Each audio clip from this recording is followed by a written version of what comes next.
வணக்கம், நான் கண்ணன் பேசுகிறேன்.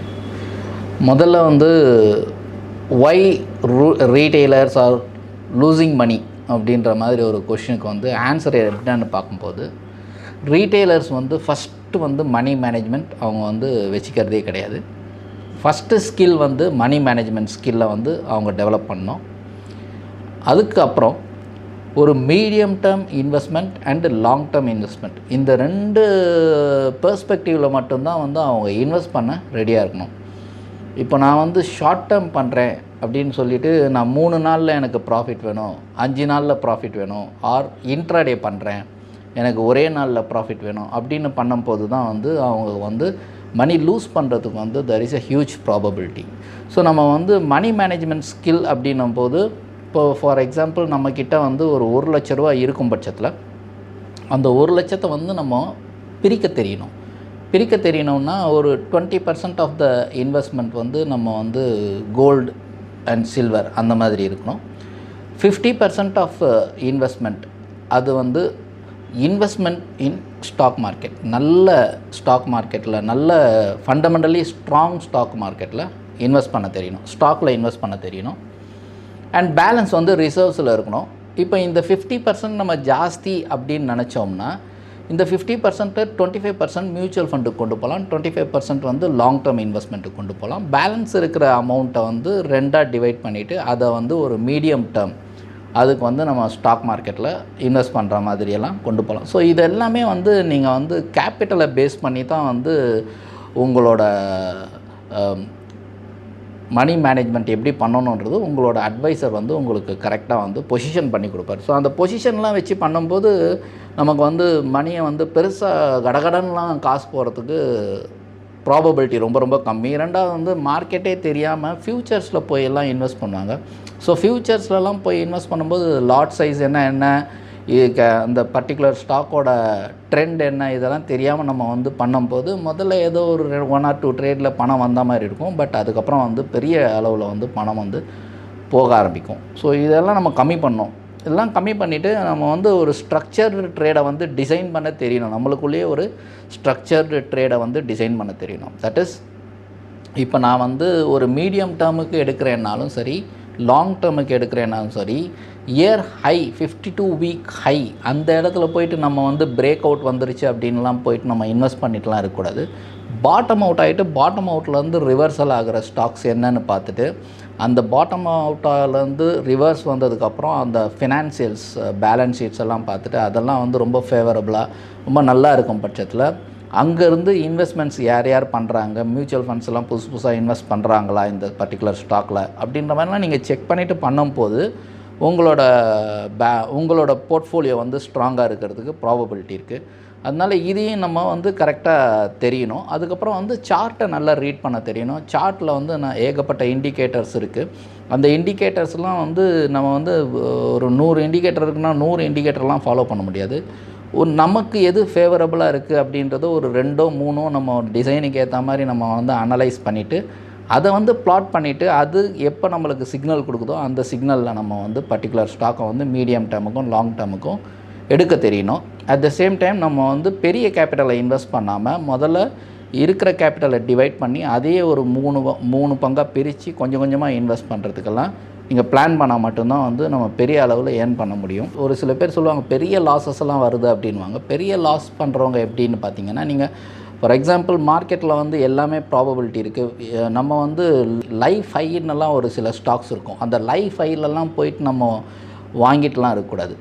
ஸோ லைஃப் ஹையில் வாங்குகிற ஸ்டாக்கில் தான் பெரிய லாஸ் ஆகும். ஏன்னா இப்போது ட்ரெண்ட் எப்படின்னா, ரீட்டெய்லர் மார்க்கெட் மேலே போக தான் ரொம்ப இன்ட்ரெஸ்ட் காமிப்பாங்க அந்த பர்டிகுலர் ஸ்டாக்கில். அந்த ஸ்டாக் எங்கேருந்து ஸ்டார்ட் பண்ணியிருக்கான் ரேலின்றது ரொம்ப ரொம்ப இம்பார்ட்டண்ட். ஒரு 5000லேருந்து 9000 10,000 போயிருக்குன்னு வைங்களேன்.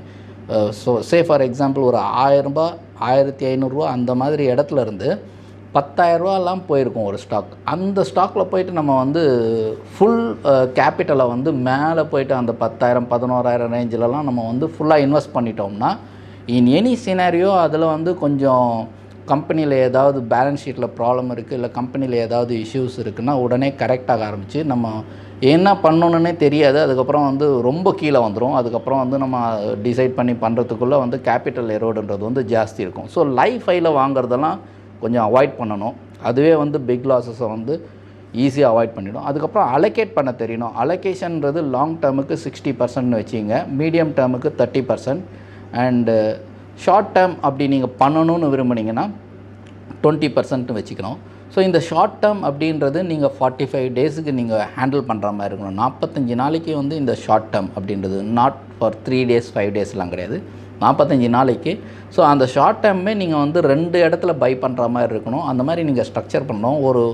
ஒரு சார்ட்லாம் நல்லா ரீட் பண்ண கற்றுக்கிட்டு ஒரு லெவல்ஸில் நீங்கள் இன்வெஸ்ட் பண்ண ஆரம்பிச்சிங்கன்னா அந்த ஃபார் எக்ஸாம்பிள் இப்போது ஒரு 100 rupeesல ட்ரேட் ஆகிட்டுருக்கு, இது வந்து உங்களுக்கு ஃபேவரபுளாக வந்திருக்கு சார்ட்டில் அப்படின்னா, அது கீழே எங்கேருந்து திரும்பி இருக்குதுன்னு பார்க்கும்போது நம்ம வந்து ஒரு 80லேருந்து திரும்பி இருக்குது, 80லேருந்து 100 வந்திருக்கு அப்படின்னும்போது நம்ம வந்து 100லேயும் வாங்கணும். At the same time for example நீங்கள் ஒரு 10,000 ஒரு ஸ்டாக்குக்கு அலோகேட் பண்ணுறீங்கன்னா முதல்ல 5,000 100 rupeesல வாங்கிட்டு 90 rupees வரும்போது இன்னொரு பேலன்ஸ் அமௌண்ட்டுக்கு நம்ம வந்து அந்த ஸ்டாக்கை வாங்கிட்டு 80 rupees கீழே வந்தால் எக்ஸிட் ஆக தெரியணும். ஏன்னா ஷார்ட் டேர்மை வந்து நம்ம ஹோல்ட் பண்ணிட்டுலாம் இருக்க முடியாது. ஸோ இதெல்லாம் நீங்கள் வந்து ஒரு ஸ்ட்ரக்சர்டாக நீங்கள் ட்ரேட் பண்ணும்போது உங்களுக்கு டெஃபினட்டாக வந்து சான்சஸ் வந்து லூஸ் பண்ணுற சான்சஸ் வந்து கம்மி இருக்கும். அட் த சேம் டைம் நம்ம வந்து நானும் நீங்களும் வாங்குறப்பெல்லாம் வந்து ஸ்டாக் மேலே போகாது. ஸோ வால்யூம்ஸ் எங்கே ஜென்ரேட் பண்ணியிருக்குன்னு பார்க்கணும். அந்த வால்யூம்ஸ் வந்து ஹையர் சைடில் வர்றது வந்து கம்ப்ளீட்லி வேஸ்ட்டு.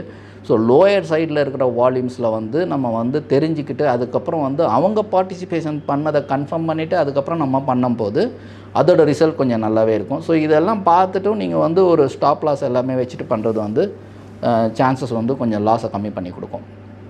எப்போவுமே நல்ல இன்வெஸ்டர் வந்து பார்த்திங்கன்னா லாஸை வந்து அக்செப்ட் பண்ணிப்பாங்க. ஏன்னா இப்போது சில பேர் வந்து பார்த்திங்கன்னா நிறைய ரீட்டெய்லர்ஸ் வந்து புக் லாஸே அவங்களால டைஜஸ்ட் பண்ண முடியல. பிகாஸ் அவங்க கிராஷு அண்டு கரெக்ஷன்ஸ் இதெல்லாம் ஹெவியாக பார்த்ததில்ல. இப்போ 2008 அந்த கிராஷ் எல்லாம் பார்த்தவங்களுக்கு வந்து மார்க்கெட் வந்து கீழே வரும் இன் எனி சினாரியோ, அதுக்கப்புறம் வந்து மேலே போக ஆரம்பிக்கும்ன்ற ஒரு ஜென்ரல் கான்செப்ட் இருக்கும். ஸோ எவ்ரி டைம் வந்து மார்க்கெட்டில் வந்து ப்ராஃபிட்டே கொடுத்துட்ருக்காது. ஒரு ட்ரெண்டிங் மார்க்கெட்டில் நம்மளுக்கு ப்ராஃபிட் கொடுக்கும். ஒரு கான்சாலிடேஷன் மார்க்கெட்டில் வந்து டெஃபினட்டாக வந்து நம்ம போர்ட்ஃபோலியோ எல்லாருமே நெகட்டிவில் இருக்கும். ஈவன் பெரிய இன்வெஸ்டர் எடுத்தாலும் எல்லாருமே லாஸில் தான் இருப்பாங்க. பட் அந்த லாஸில் வந்து அவங்க வந்து அந்த புக் லாஸுக்கெல்லாம் ரொம்ப பயப்பட மாட்டாங்க. பிகாஸ் அவங்களுக்கு தெரியும் அந்த கம்பெனி ரிசல்ட்ஸ் எல்லாம் கன்சிஸ்டண்ட்டாக அவங்க பார்த்துட்டு இருந்துட்டு அதில் வந்து ஃபர்தராக ஆட் பண்ணோமா இல்லை ஆட் பண்ணுறதுக்கு மணியே இல்லைனாலும் தானாக அது வந்து ஒரு கரெக்ஷன் முடிச்சுட்டு திரும்பி வரும்போது என்ன பண்ணுறான்றதை யோசனை பண்ணுவாங்க.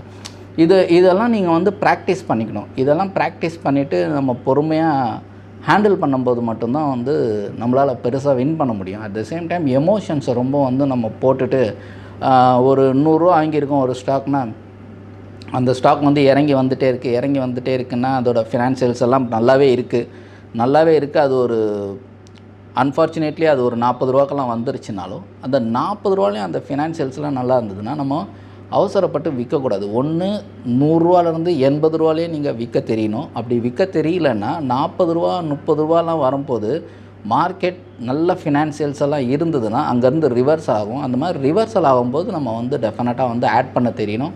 அங்கே ஆட் பண்ணலன்னாலும் 1 to 2 years நீங்கள் ஃப்ரீயாக விட்டிங்கனாலே அதுவே ஓரளவுக்கு ப்ராஃபிட்டை வந்து ஜென்ரேட் பண்ணி உங்களுக்கு கொடுத்துருக்கும். இதுதான் வந்து பெரிய இன்வெஸ்டர்ஸ் எல்லாம் பண்ணுற மெத்தட்ஸு. நான் சொல்கிறது 100 ரூபான்றது உங்களுக்கு ஒரு சாம்பிளுக்காக சொன்னேன். அது 1000 ரூபா ஸ்டாக் கூட இருக்கலாம். இதே மாதிரி தான் ரேஷியோவில் வரும். ஸோ இதெல்லாம் பார்த்து நம்ம பண்ணும்போது கொஞ்சம் நல்லாவே இருக்கும். ரிஸ்க் ரிவார்ட் ரேஷியோ பொறுத்தளவுக்கு ஷார்ட் டேர்முக்கு வந்து 3% வந்து நீங்கள் ஸ்டாப் லாஸுக்கு வந்து 3% வைக்கலாம். நான் சொன்ன மாதிரியே ரேஞ்சை செலக்ட் பண்ணிவிட்டு எந்த இடத்துல ப்ராஃபிட் எடுக்கணும்னு தெரியணும், எந்த இடத்துல வந்து அக்குமுலேட் பண்ணணும்னு தெரியணும். 2 இடத்துல அக்குமுலேட் பண்ணுற மாதிரி வச்சுட்டு அதுக்கு கீழே 3% ஸ்டாப் லாஸ் வச்சுட்டு 5 to 8% ப்ராஃபிட்டுக்கு வெயிட் பண்ணிங்கன்னா அது ஒரு ஷார்ட் டேர்ம். டியூரேஷன் 45 days நீங்கள் கொடுக்கணும். மீடியம் டேர்ம் பொறுத்தளவுக்கு 10% நீங்கள் வந்து ஸ்டாப் லாஸ் வைக்கணும். அதே மாதிரி அதுவும் வந்து அக்குமுலேட் பண்ண தான் நீங்கள் ட்ரை பண்ணணும். 20 to 30% நீங்கள் ப்ராஃபிட் வரும்போது புக் பண்ண தெரியணும். ஸோ இதெல்லாமே ஸ்ட்ரக்சர் பண்ணி உங்களால் பண்ண முடியும் அப்படின்னா மட்டும்தான் வந்து இந்த ஷார்ட் டேர்ம் அண்ட் மீடியம் டேர்ம்லலாம் வந்து ட்ரேட் பண்ணவே நீங்கள் வரணும். அப்படி இல்லாட்டி லாங் டேர்மில் பாட்டமில் நீங்கள் நல்ல ஃபண்டமெண்டல் ஸ்டாக்கை வந்து இன்வெஸ்ட் பண்ணி வைக்கிறதுன்றது புத்திசாலித்தனம். சடன் வாலட்டாலிட்டி வந்து சில கேசஸில் வரும். ஒரு சில ஸ்டாக்கில் வந்து சடன் வாலட்டாலிட்டி வரும். என்னென்னா திடீர்னு வந்து ஒரு ரெய்டு வரும். நம்ம வச்சுருப்போம் அந்த ஸ்டாக்கில் வந்து இடி ரெய்டு வரும். அப்படி இல்லாட்டி ஒரு ஃபினான்ஷியல் இதில் வந்து கொஞ்சம் கோல்மால் பண்ணியிருப்பாங்க. ஸோ இந்த மாதிரி ஒரு சில இன்ஃபர்மேஷன்ஸுக்கு ஒரு பர்டிகுலர் ஸ்டாக் வந்து ரொம்ப ஃபாஸ்ட்டாக இறங்குது அப்படின்னும் போது அந்த ஸ்டாக் வந்து நம்ம எக்ஸிட் பண்ண முடியும்னா at least 50% of the quantity exit பண்ணிவிட்டு another 50% of the quantity in coming டேஸில் எப்படி இருக்குது, கமிங் மந்த்ஸில் எப்படி இருக்குது, கமிங் குவார்ட்டர்ஸில் எப்படி இருக்குன்றதெல்லாம் வந்து கன்சிஸ்டண்ட்டாக பார்க்கணும். இந்த மாதிரிலாம் பார்த்துட்டு பண்ணோம். ரொம்ப எமோஷன் ஆகக்கூடாது மார்க்கெட்டில். ஏன்னா ஸ்டாக் மார்க்கெட்னாலே எல்லாத்துக்கும் ப்ராபபிலிட்டி இருக்குது. அதுக்கு எல்லாமே நம்ம ரெடின்னா நம்ம வந்து ட்ரேட் பண்ணலாம். அதர்வைஸ் நம்ம வந்து பேசாமல் இன்வெஸ்ட் பண்ணிவிட்டு இன்வெஸ்ட்மெண்ட்டில் போயிடலாம். ஆர் மியூச்சுவல் ஃபண்டில் இன்வெஸ்ட் பண்ணி வைக்கிறது வந்து பெட்டர். ரிகவர் எப்படி பண்ணோம், லாஸஸ் வந்து ரிகவர் பண்ணோம்னு நினச்சிட்டு முதல்ல வந்து பார்க்கும்போது மார்க்கெட்டை நம்ம நிறைய கற்றுக்கணும். மார்க்கெட் நிறைய கற்றுக்கணும். சார்ட் ரீடிங் ஸ்கில்லை வந்து நீங்கள் இன்க்ரீஸ் பண்ணணும். அந்த ஸ்கில்லை வந்து நீங்கள் எவ்வளோ டெவலப் பண்ணுறீங்களோ அவ்வளோ உங்களுக்கு நாலேஜ். ஸோ சார்ட் ரீடிங்கை வந்து இன்க்ரீஸ் பண்ணோன்னா நீங்கள் டெய்லி ஒரு 20 to 30 மினிட்ஸ் வந்து சார்ட்டை ரீட் பண்ணிகிட்டே இருந்தீங்கன்னா அது ஆட்டோமேட்டிக்காக உங்களுக்கு வந்து அந்த நாலேஜ் வந்து இன்க்ரீஸ் ஆக ஆரம்பிச்சிடும். அதுக்கப்புறம் வந்து ஹையர் சைடு என்ட்ரிஸை நீங்கள் அவாய்ட் பண்ணலாம். வால்யூம் இல்லாத சைடில் போய்ட்டு நீங்கள் பை பண்ணாமல் அதெல்லாம் இக்னோர் பண்ணிவிட்டு பண்ணலாம். பிரேக் அவுட்ஸ் மட்டும் நிறைய ஹையில் நிறைய பேர் வந்து பிரேக் அவுட்ஸ்னு வாங்குவாங்க. அன்ஃபார்ச்சுனேட்லி மார்க்கெட் விழுந்துருச்சுன்னா இது கரெக்ட் ஆகும். ஸோ அந்த மாதிரி ஹையர் சைடில் இருக்கிற பிரேக் அவுட் எல்லாம் அவாய்ட் பண்ணலாம். அதுக்கப்புறம் எனக்கு பிடிச்ச ஸ்டாக் அப்படின்ற மாதிரி ஃபேவரைட் ஸ்டாக்ஸ் எல்லாம் சில பேர் இருக்கும். அந்த மாதிரி ஃபேவரைட் ஸ்டாக்ஸ்லலாம் போகாமல் ஃபண்டமெண்டலி ஸ்ட்ராங் ஸ்டாக்ஸு, அதே மாதிரி வால்யூம் இருக்கிற ஸ்டாக்ஸு, கீழே பாட்டம் வந்துட்டு ரிவர்சல் ஆகும்போது பிரேக் அவுட் கொடுக்குற ஸ்டாக்ஸ், இதையெல்லாம் செலக்ட் பண்ணி நம்ம வந்து ட்ரேட் பண்ணும்போது பெட்டர் ரிட்டர்ன்ஸ் கொடுக்கறதுக்கு ப்ராபபிலிட்டிஸ் ஆர் மோர். நன்றி, வணக்கம்.